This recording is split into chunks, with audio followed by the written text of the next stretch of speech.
During the latter part of 2024, Brandon and I decided to embark on the journey of catching big carp at the prolific Roodekoppies Dam from his newly revamped Cabin Carp Boat.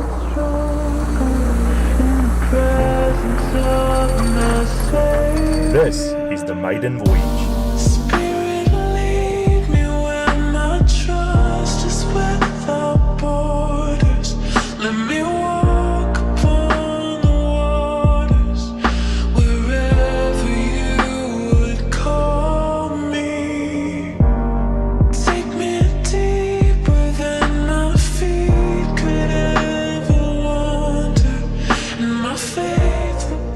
Joined by fellow carp angler Neville Barnard, we would fish different areas of the dam to increase our chances of getting into a few decent fish.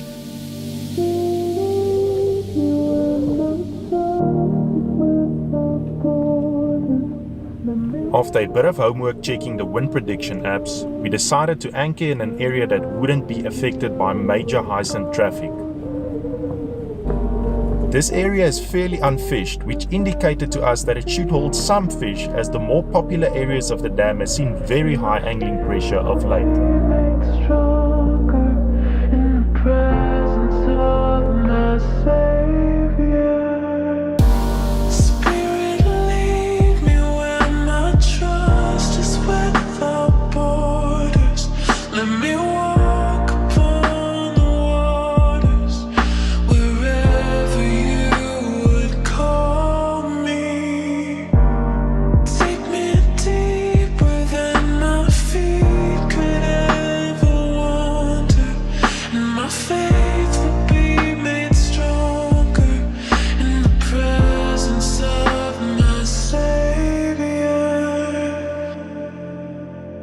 Well, Bran, we're finally here. It's been a long time in the making.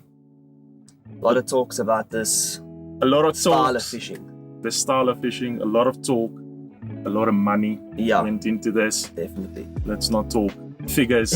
At the end of the day, I think the important bit is that we are on the water, anchored, took some doing. As you guys will see, we had to figure it out. Our first time doing this, very new to us, the style of fishing.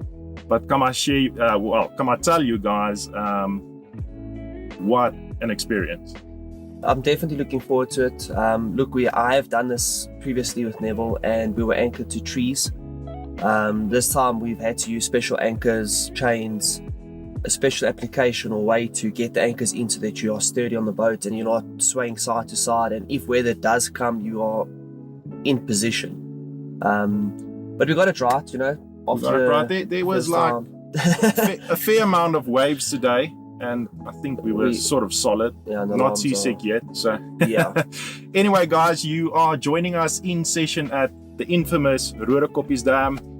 Recently, it's become known as a very prolific big fish dam. Basically join us in session. We're gonna try our best. Like we said, catch some fish. And exactly, it's new to us. The style of fishing, Roodekoppies, isn't new to us. I've actually been here about 2 weeks ago, and we've had a fairly good result, catching fish up to 19 kilos or 43 pounds with a couple of 15 to 17 kilo fish in the mix. You know, a lot of 30 pounders.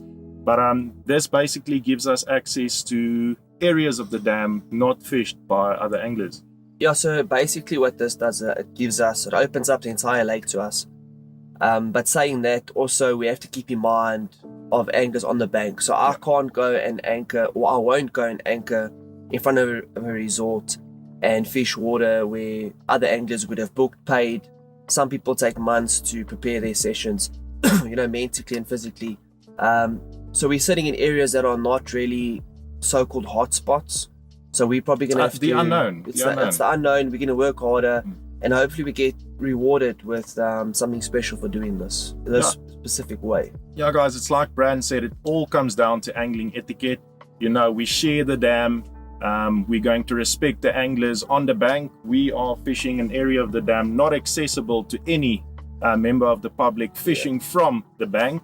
So, and there's a lot of big fish to go around. So, yeah, Brand, we're going into our first evening. We anchored. Let's all thumbs that the carp play ball tonight. And if not, there's a move on the cards. We've already spoken about a second area. Yeah. But we're going to give this one fair game. We'll stick it out to bite time in the morning. And yeah, if it doesn't work out, we'll be on to the next spot. And that's exactly what the boat is for, is to get onto the fish as quick as possible and to land them as quick as possible. And hopefully we get rewarded with some big fish. So far the hyacinth's been okay. They are creeping in, but we'll play it by ear. We chose this sort of area with the wind that's coming. There's a lot more planning involved. So we have to plan winds. We actually had a drone up looking for the hyacinth to make sure that these massive islands aren't going to hit us and take us out. So that's why we basically chose this spot. So we just got to see if it's rewarding. If not, we're definitely going to move swims. And hopefully the hyacinth leave us alone, because it's actually very terrible at the moment. And if we do get fish during the night, you guys will be the first to know come the morning. Definitely.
But we made it through the first night on the boat. Yep, and we didn't sink. Although I heard some funny noises during the night. I thought the boat was taking on water, and then I realized it was just the gentle taps of the waves tapping against the hull of the boat. And but I must say, had a lekker night, slept lekker. No major winds keeping us up, moving the boat around. So now the wind's predicted for this afternoon, or maybe it moved on to tomorrow. So we'll see how that goes. Well, it must choose a direction, because at the moment these hyacinths are scattered. Yeah. And that's not going to make our life easier. So last night was a bit of an uneventful one. Heard some fish, and we also heard through the grapevine, though, that fish are coming out in much shallower water than we anticipated them to be. Yeah, so we did try to target some shallow, but not shallow enough. Nah. So I'll definitely reposition a rod in that shallow waters for tonight. But the deep water does give the better fish. We've got to persist with that. So there was a 40 out last night in the deeper water. Just around the corner from where we're fishing. So it's worth keeping a rod in that deeper water, and then maybe just for some action, target the shallower water. I'll put my right hand rod into that shallows, and I think you'll probably move your left hand rod shallower. Oh, definitely, yes. And then, we'll see how that produces. Yeah, and hopefully a big one slips up. At this point, we're not too sure where to go. I don't think we're going to move. We have seen fish around us, and that's a good sign. The hyacinth often does bring fish with it, and there's hyacinth right around us. So we're just going to sit on our hands for now and not jump too quickly at a move, and see what happens. Yeah, so set the morning out, set the bite time out, give the fish time to hopefully move into the area. But I think by this afternoon, if we had nothing, we'll make a decision then. We'll then make a calculated decision, because we need to catch fish. Like I said, we have heard some fish and not many fish, so there isn't a lot of fish to fish for in this area. Yeah. Like I said, we are fishing an area where no one really fishes anymore, so that could be the reason why there's not a lot of food in this area. Actually, last night I was thinking of that exact theory.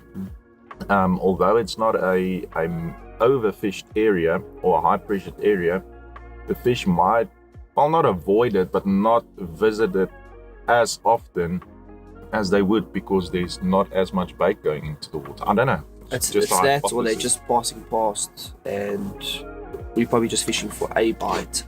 Exactly, yeah. So, yeah, let's enjoy the scupper. Thanks for the brilliant cuppa. You always do a good one. Sit the morning out and see if we can get a fish. If not, we'll take it from there. Anchors up and go find them. There we go.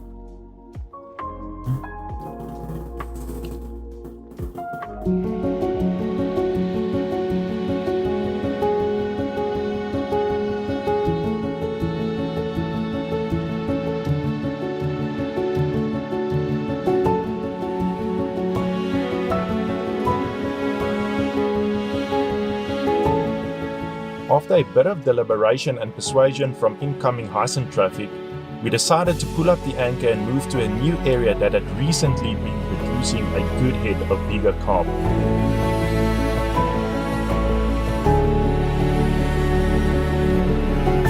This area is filled with structure and natural holding areas for the carp, but we knew this move was going to be a gamble, as not too far from where we were planning on anchoring, there were major sets of hyacinth patches drifting about.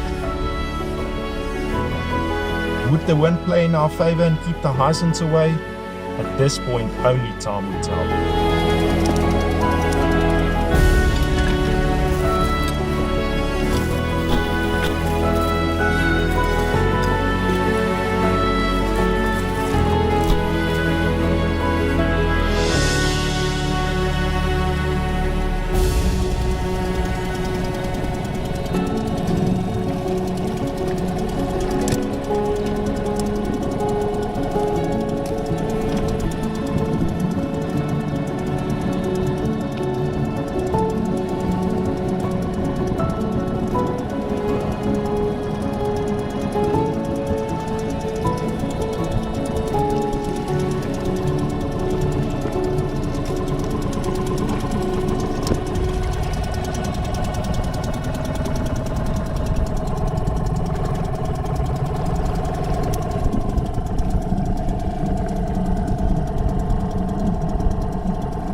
And are you happy with what you found?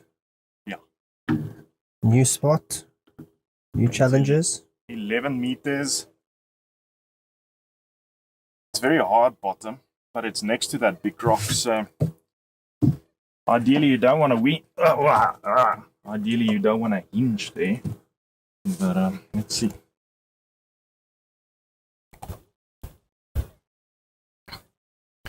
Quietly, confident.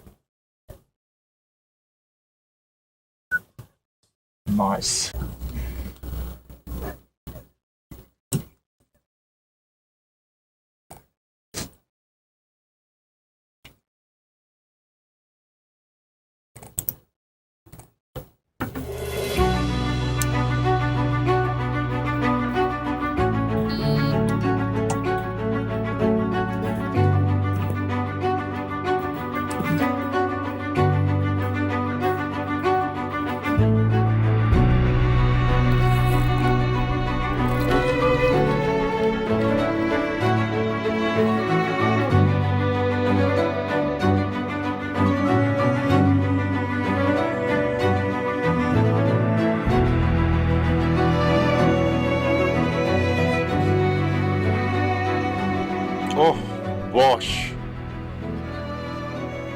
have them today.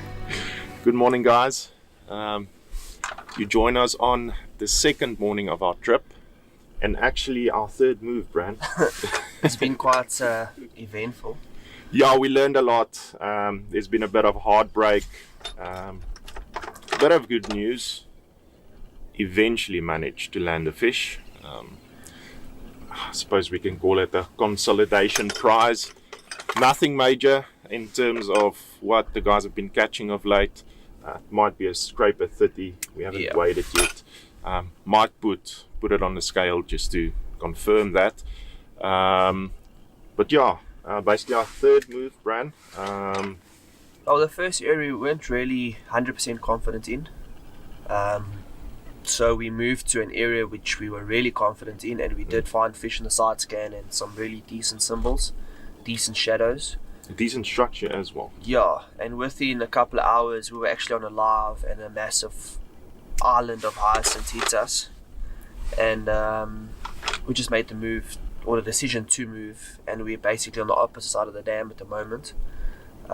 New swim, there's fish showing. I'm actually busy rebaiting a rig now to go drop on an area which I think I'm a bit too far away from, in hopes to get a quick bite. I've seen 2 fish literally bosh out, so it's like literally super not to go drop a rig on top of their heads, and hopefully resulting in a very quick bite. So I'll give you guys an update on that. I'm going to put a stiff hinge rig out there. There is grass in the bottom, or like a weed, so I just want something to stand proud to try and get a bite as quick as possible. Yeah, look, at the end of the day, we know it's going to be a smaller stamp of fish. We don't expect to land any 40-pound fish in this arm of the dam, this bay. This bay is known for giving fish, but in all of its history, I think the biggest fish that came out of this bay was like just over 17 kilos. So, but we'll give it a good bash. At least we'll catch some fish. I'm pretty sure of that. We'll show you the one I caught earlier this morning, about 4 o'clock this morning, in a second. And then we'll see how the morning plays out. If we do get a few bites over here, we might attempt to move to the bigger fish area for the night again. But at the moment, it is ransacked with hyacinths. I actually, out of frustration, broke one of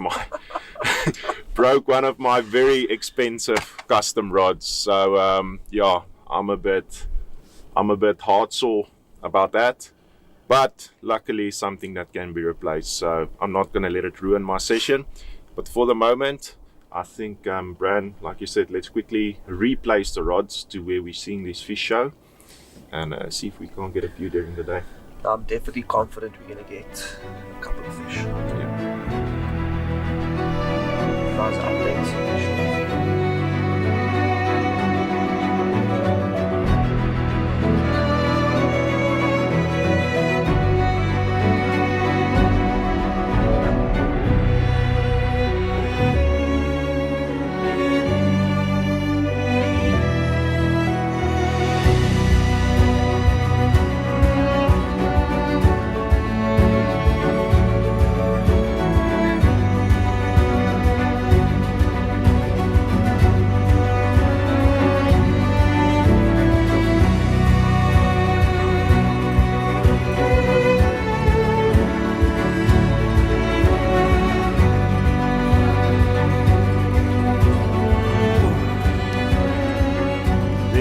Guys, my first ever cabin boat caught carp, about a scraper 30-pounder.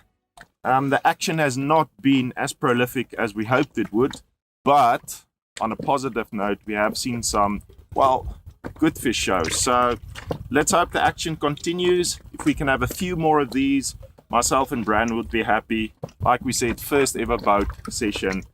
So just a quick mention of the baits and rigs. I've actually had this one on a snowman presentation on the spinner rig. Oh, she wants to kick. Ooh, there we go. Luckily we've got the landing mat in the boat, so if she does fall for some reason, she'll have a soft landing. Again, the snowman on a spinner rig with the highly kitsch pineapple boilies over the top of that. And this cool little character was the result of that. So let's get this one back. Maybe think about repositioning the rods to the areas we've seen the fish. Oh, there she goes again. My lovely puffer jacket full of fish slime. Maybe reposition the rods to where we've seen the better fish shown. And hopefully the action continues.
So after losing that fish this morning, Bran, oh, that's an angry one. yeah, so What happened there, Bran? I must really tell you how I feel. You're gonna get a lot of bleeps. It's okay. Power of editing. Yeah, and unfortunately I got cut off on a rock. So it seems like the fish carted out to the right and then went under or beside a rock and it burnt me off on my braid. I did a bit of a tactical change. I switched over to a XT snag leader to help combat with the trees and the stones and stuff out there. And this is what I've managed to land now. No problems, came out the snag, landed, pretty chuffed. First fish for the trip, landed, so yeah, happy days.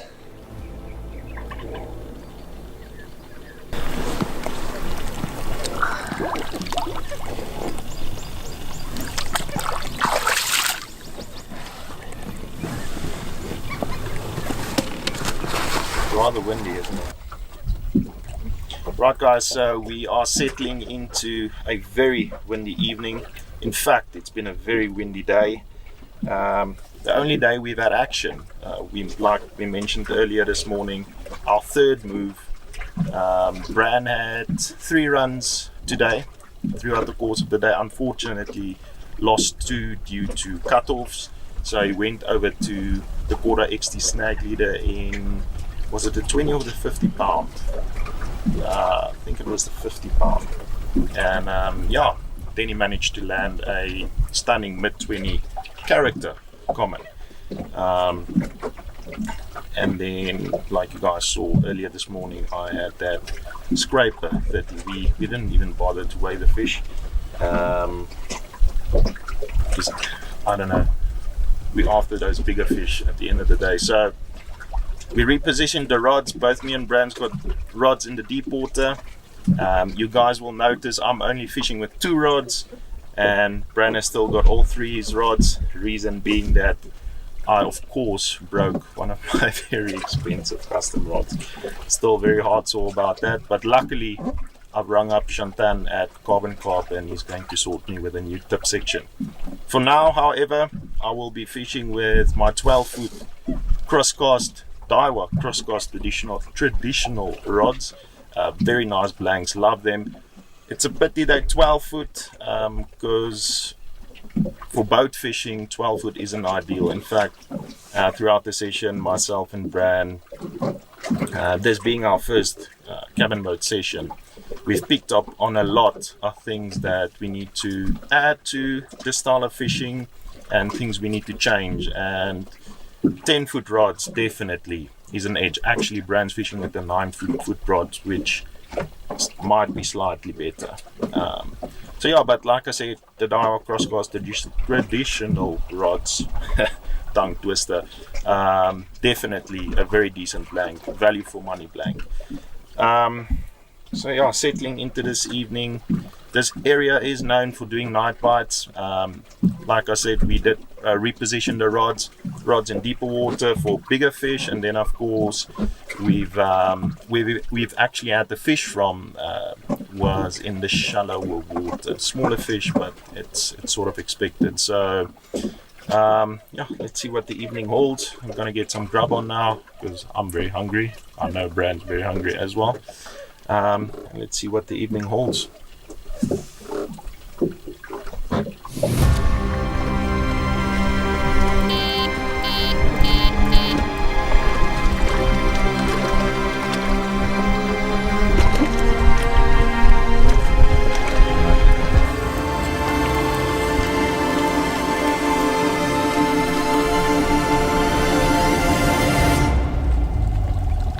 Settling into our last evening with loads of anticipation of what the night might hold, after repositioning the rods onto showing fish, we were sure that some action couldn't be too far away. This confidence was solidified with what the next morning had in store for us.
One of the biggest fish I've landed off my personal boat. Oh, there goes my rod.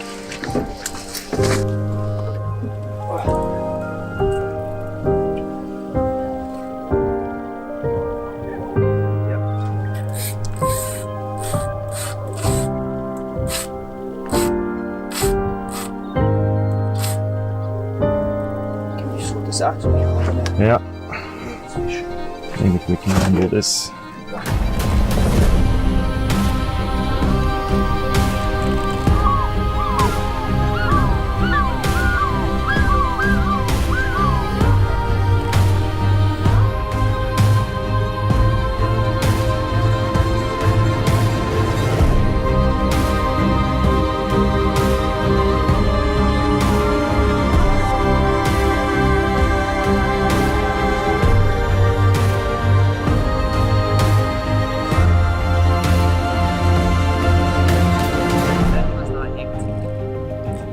Tell me a bit more. I saw you faffing around. Seemed like something got stuck on the transducer, the line. I don't know what happened there. I'm trying to get the fish away from the snag. Then it turns around and kites towards the tree. So I'm trying to get it away from the tree. Then it goes towards the reeds. I put the nets in the water to net the fish and it gets stuck on the transducer. So now I'm trying to get this fish away from the reeds, net off the transducer, and it's giving me like a proper fight. It's a really nice fish. See it chilling over there. So yeah, I'll sort it out now. Last time I just re-dropped While I was there, fish bosh just to the left of me, so could be a productive spot, but we'll see. Let's hope so. But I can feel my heart beating in my toes. Wish we could stay another night, eh? Yeah, no, I really wish. But we'll come back soon. Do a follow up to this. Yeah, definitely.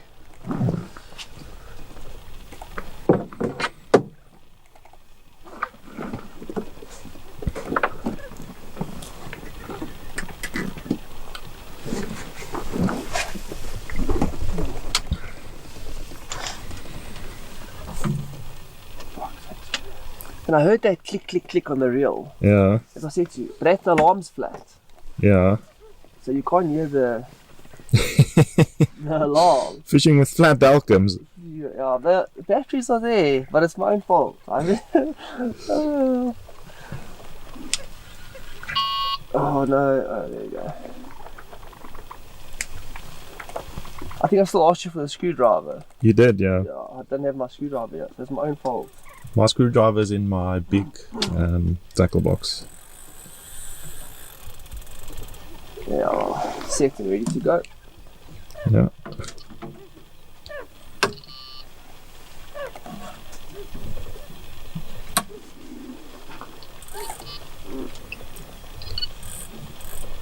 It's very flat. Have you ever heard a Delcum that flat?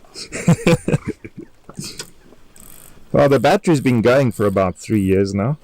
Yeah, but my previous session started, that's why I bought batteries.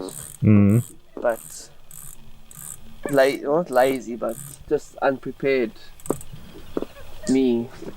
Yeah. Got caught with the pants down. Yeah. Luckily we were by the rods. Imagine we were like... Yeah. Maybe share that like them with the clutch. Like, are we quickly gonna... Ooh. Yeah, okay, let's show on my spot over there. Sure, that's close. Yeah, I think we finish up that first fish. And then we get this one out and see what it weighs. I Or think do you want to do this one first? I need the sling to You weigh need the it. sling. I think this is now my biggest fish of my boat. Definitely. Okay, so let's quickly sort out that other fish. Okay. And then do this one. Is that one secured though? Yeah, it's just secured. We'll quickly do some photos, yeah, and stuff, and then. Sharp. Okay, so like I was saying before we had that run, I had 2 fish last night, both a stiff hinge on a new colour, and I'm happy. This has really been amazing. It's been tough fishing, but these 2 fish definitely make it worth it, and the one that's in the net now makes it even more worth it. Happy days.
So this is that fish I had whilst photographing the previous one. It's actually 300 grams smaller, but look at this shape. Oh, how beautiful is that? What a carp. Happy days. Jeez. That's some carp that, eh? Beautiful. Oh my word. Can I take that one home and put him in my bath, mate? I want to live with this carp. What a fish. Well done. Well done.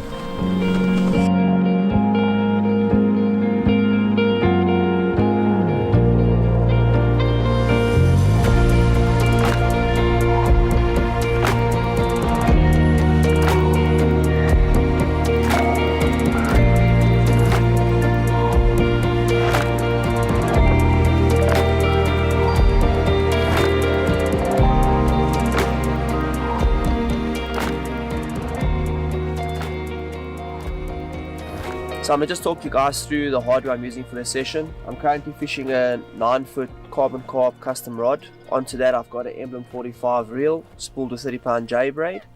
Onto that I've got a 50-pound XT snag leader. There's loads of snags out in front of me, so that leader is high abrasion resistant. So since I've changed over to that, I haven't been cut off yet.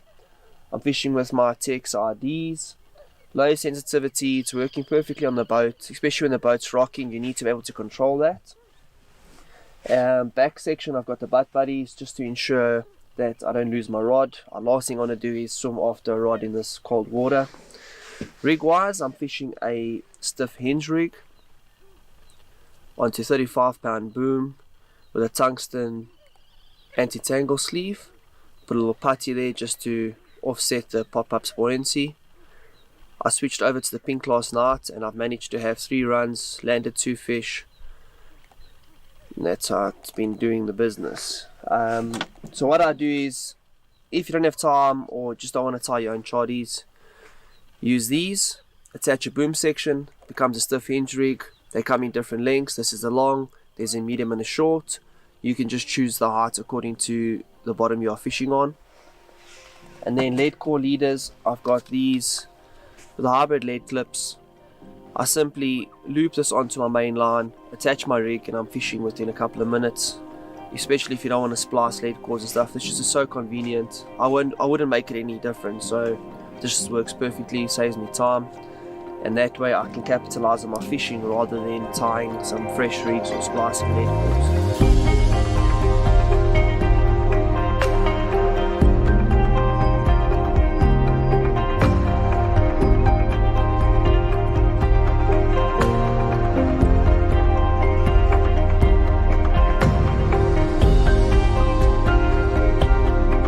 So you guys saw how Brandon tackles the scenarios we're currently fishing. So I thought, whilst there's a bit of a break in the action, Brandon had a manic spell a couple of minutes ago, I thought I'd quickly take this opportunity to run you guys through the exact gear I'm using to fish off the boat with. So starting with the rods and reels, obviously the Cabin Carp custom 10-foot rods. I think they're 4-pound blanks, so a very beefy rod, but I do prefer that. We do fish distances often and we do fish snags often, so you need a rod with a lot of backbone. Unfortunately, like I mentioned earlier, one of them broke, but Shantan is on that for me. He'll sort me shortly, and I'll have all 3 of my rods fishing again. Reels, the old trusty Daiwa Emblem 45s, and that's of course spooled on the deep spools with the Daiwa J braid in the 30-pound. I've got a lot of spare spools for my Emblem 45s to keep 30-pound mono, 20-pound Daiwa J braid if I've got a fish at longer distances. I've got 20-pound sub braid, and then for extreme conditions, snaggy conditions, I'm actually spooled with a 100-pound J braid with 250-pound surf leaders. So that's the tackle. I'm looking at it over Brand's shoulder, yeah. And then of course I'm fishing with the Dalcom EVD alarms. They've been a joy on the boat. It's been a bit of a mission trying to figure out exactly which setting I should have them on to eradicate the constant bleeps as the boat sways. And I actually figured, you know what, I always thought the guys fishing off the boat putting their bobbins behind the alarms, I always thought they looked like noddies. I could never wrap my head around why they do it. And then Brand told me, so the reason is you create the angle between the alarm and the eye on the opposite side. Brand, quickly help me here.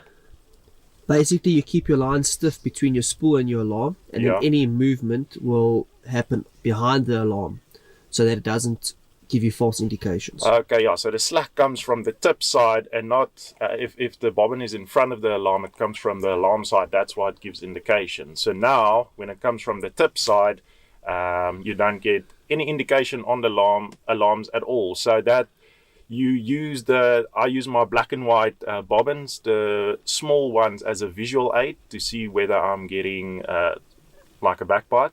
And then of course, if we get runs, they tend to be savage one-toners, and that obviously indicates on the alarm then. So that's the alarm, and then obviously the rod support systems, we're just using stage stands with buzz bars, the Signet 2020 stuff. And then to quickly run you guys through my rig choice and my bait choice, I had the first fish for the session, and up until this point it's my only fish for the session, but I did have that on a snowman rig, right? So the reason I went for the snowman is because we've done very well about 2 weeks ago at the other side of the dam producing the bigger fish. We've had multiple 30-pound fish up to 39, all on the presentation you see here. So it's basically a high leakage pineapple, 20 mil high leakage pineapple bottom bait, which are soaked in the hook bait dip, the high leakage pineapple hook bait dip or hook bait enhancer. And then of course the pop-up is the high visual pineapple juice pop-up in 15 mil. That I fish with I love fishing bigger hooks at Roodekoppies. You know, we're dealing with big fish, so beefing up the end tackle, it just makes sense. So for that reason, I'm fishing with a size 2 curve shank hook, super sharp, straight point, always nails them. That of course on my favorite spinner rig with a 35-pound boom. This one is actually 8 inches long. Now with this specific rig, my lead core setup, if you guys give me a second here, my leader setup rather consists of 45-pound Duracord, right? And that I tied to a hybrid lead lip, of which I snip the ring off of the hybrid lead lip and I attach a small quick link to that. So I then attach my spinner rig to the quick link, and what that enables me to do is it gives me a hinge between my rig and my lead lip. Now the reason I do that is because I often fish with 12-ounce leads, and if you've got a anti-tangle sleeve with no movement at this end, the rig tends to sit funny with the bigger leads. But because we are now fishing much closer in shallower water, I'm able to fish with smaller 5-ounce leads. And myself and Bran were actually on the laptop last night watching the latest underwater revelations at Northern Disney, and we basically decided to follow Danny's advice and fish with the new Holy Grail. Unfortunately, I don't have the straight point long shank hooks, so instead of the straight point long shank hooks, on that I'm fishing with the beaked point long shank hooks. And unfortunately, I don't have Deary kickers with me, so I'm just fishing it normal spinner style. So that's currently out there at the moment. So if I get a fish on that, I will be sure to show you guys that presentation. And of course, that's on a tiger nut tipped with pink, as we saw on the underwater. The pink is just, the carp just hones in on that from an absolute mile away. And then I just want to quickly mention, we have been targeting the deeper water for bigger fish, the saltier bottoms for bigger fish with tall hinges, and unfortunately this time around it didn't produce anything. Earlier in the year we've had plenty of big fish doing it this way. Unfortunately this time around, like I said, we really persisted with it. Actually, I tell a lie, Bran is fishing with a very similar setup to this in and amongst the grass in the shallow water, and he's been doing really well with that.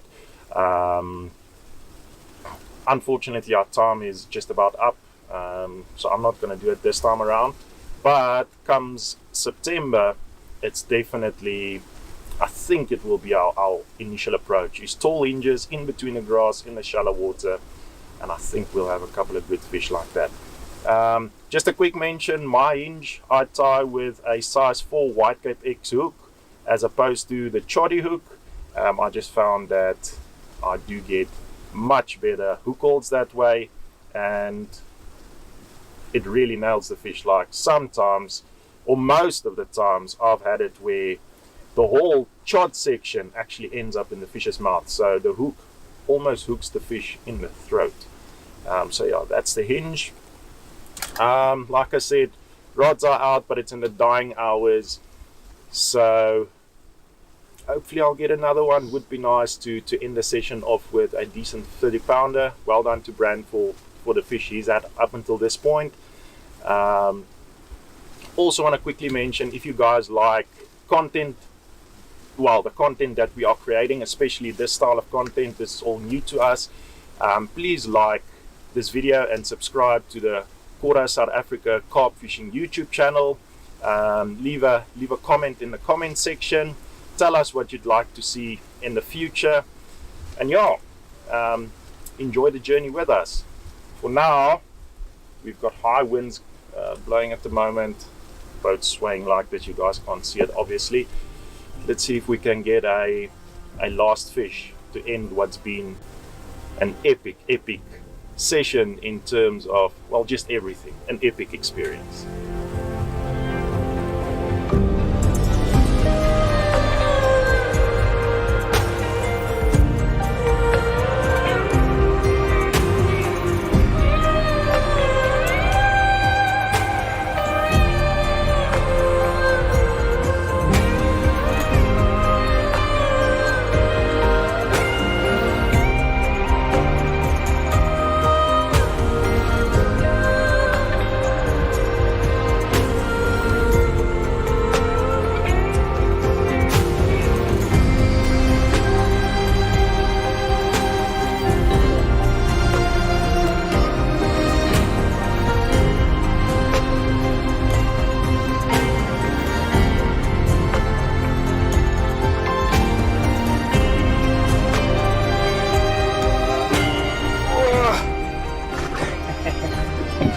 What an absolute stunning fish.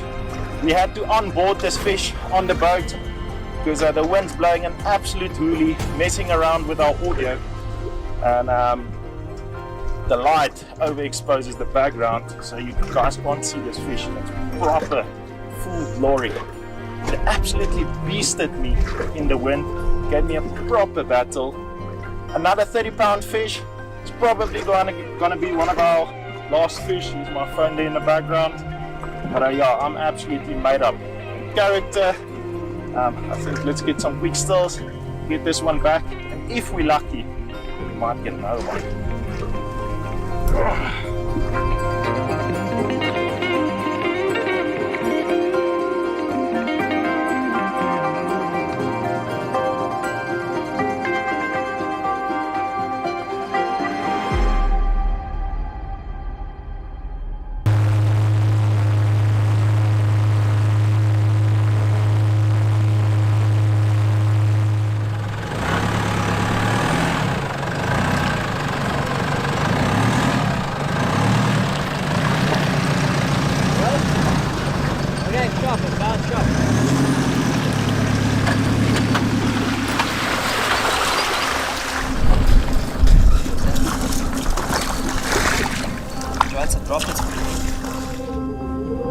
Due to the heavy winds and manic spell of action we had on the last morning, we decided to up the anchors and call it a day.